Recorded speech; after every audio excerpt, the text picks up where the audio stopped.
Hey, Jake the Snake here.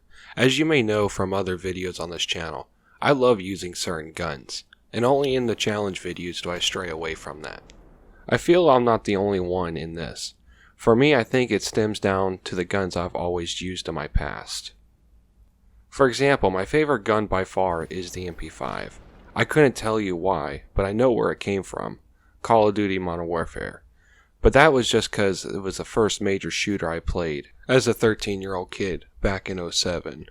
I was talking with a friend I played with during the time, and he related to this, saying his favorite gun was the G36 from the same game. It made me think, what are the all-time weapons of our childhood? Well, I composed a list of what I think are the top 10 weapons from our childhood. This is just my opinion, so if you don't agree, feel free to post yours in the comments. Without further ado, here's what I think of the best weapons we gamed with as kids.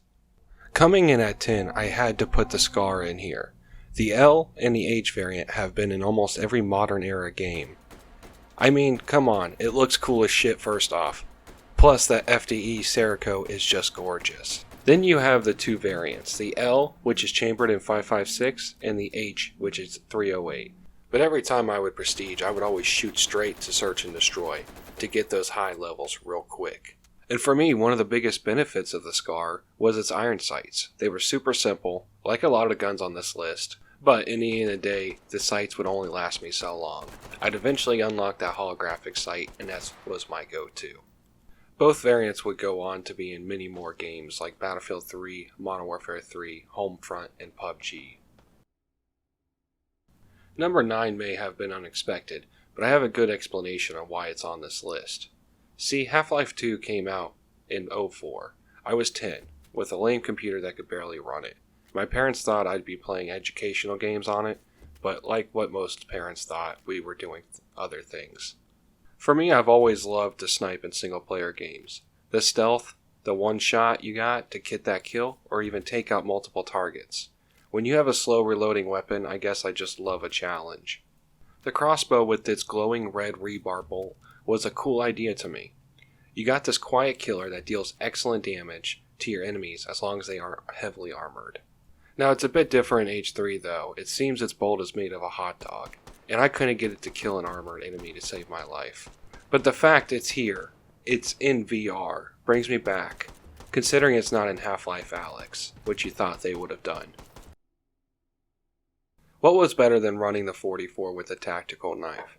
I mean, yeah, the 44 is a number 8, but I feel these two go hand in hand. Now, we're not here to talk about the tactical knife with the commando perk, but my god was that broken, and we loved it.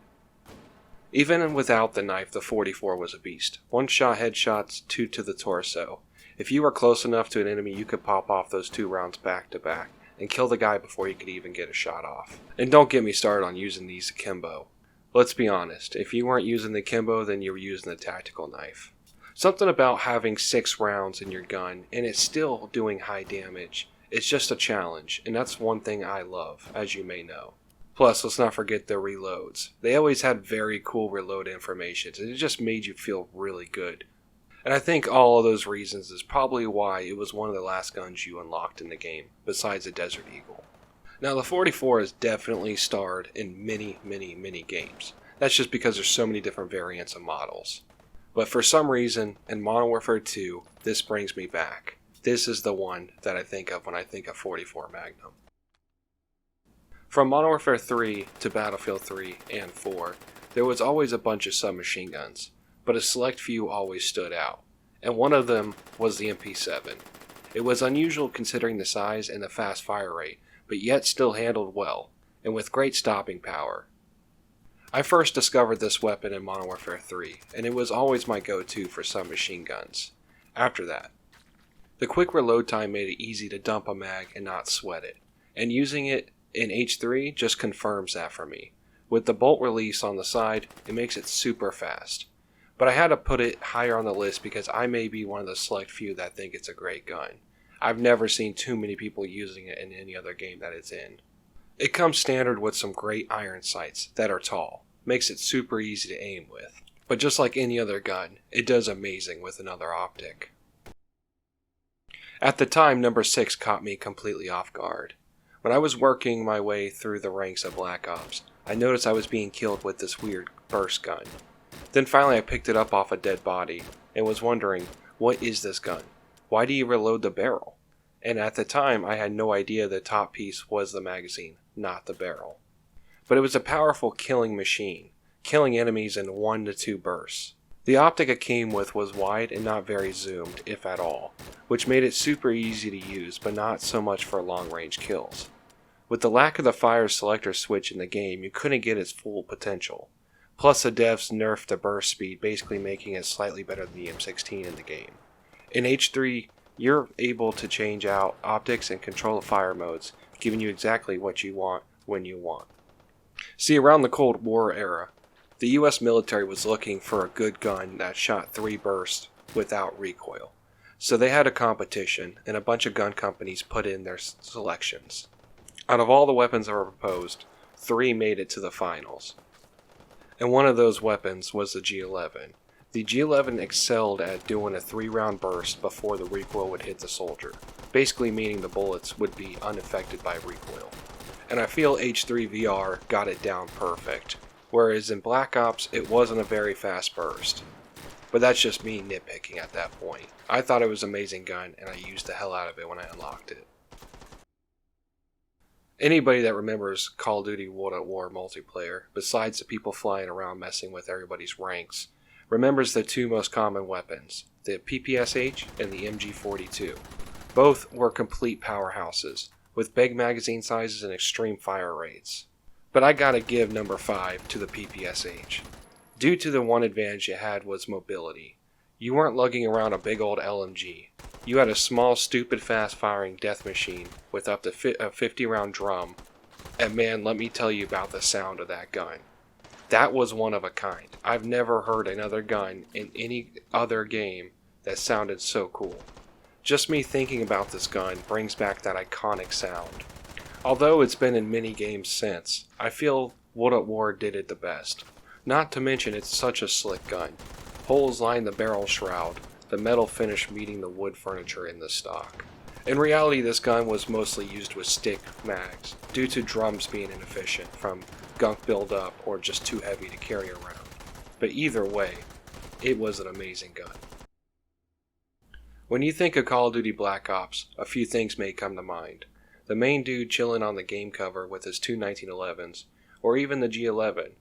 But the one thing that comes before that, for me, is by far the commando. With a high fire rate, almost no recoil, and endless attachments, this gun was a force to reckon with. One of my favorite attachments was dual mag, basically taping another mag to the current one, allowing you to reload your every other mag much faster. See, the reason I love this gun so much is because in Black Ops, not so many guns would transfer from multiplayer over to zombies and still be good, vice versa. Like you would have the Spectra or MPL, and in zombies they were trash, no ammo, low time to kill. But one thing about the commando is it did amazing in both, and had the same problems in both, which is the amount of ammo you had. Unless you had the scavenger perk, you were always going to be looking for ammo. Now, due to it being an AR platform, it could be said, oh, that's just an AR though. But this was different. In games, ARs can be a hit or miss. And from what I recall, Black Ops had 2 different ARs. The other one being a burst fire M16. But the commando was full auto, allowing for rapid fire with not much recoil, on the fact that you're always low on ammo. And I know for sure I'm not the only one to feel that way. Seems like everybody I've ever played with loves the commando and uses it immediately once they unlock it. Oh, where can I start with this guy? The UMP-45 was an absolute beast in Call of Duty and Battlefield, even showing its face in PUBG and other games.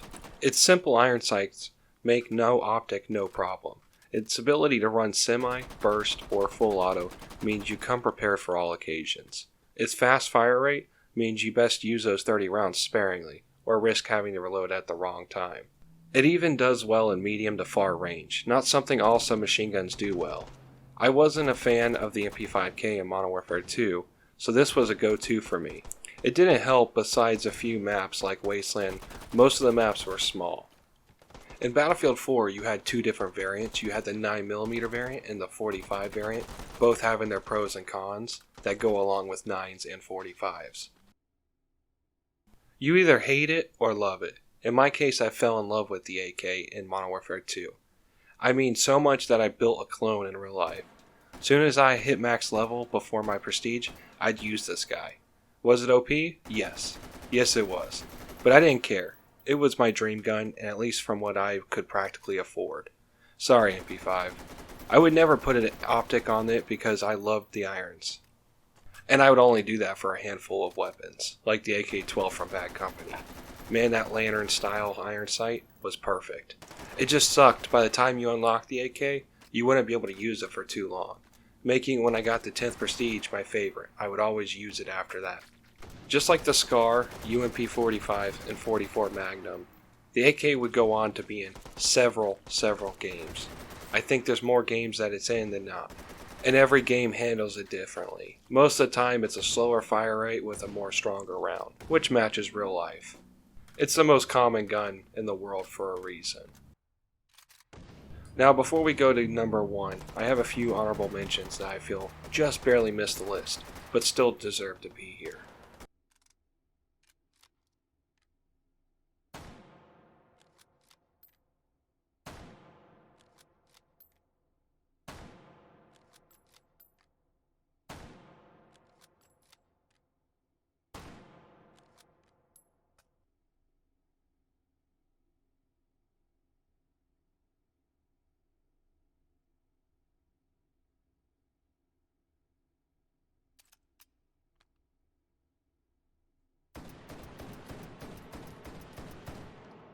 I know you've seen this coming. You were waiting to blow the comments up. But Jake, where's the intervention?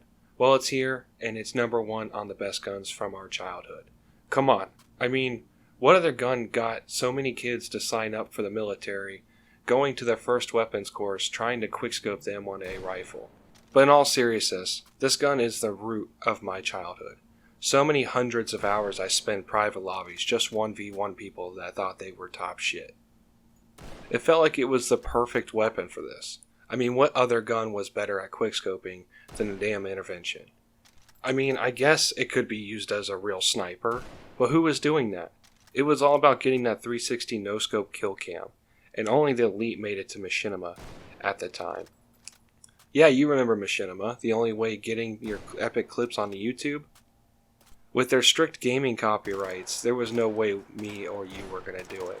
But thankfully gone are those days. I find it hard to get into any of the CODs anymore. Maybe because I'm older, now with a job and a life, or I'm just not with the times anymore. But maybe this new Battlefield coming will change my mind. I want to know what you think of this list. Do you agree with it all? Do you not agree with it all? Do you have some other ways you would put it? But I hope you guys enjoy this video. And as always, thank you.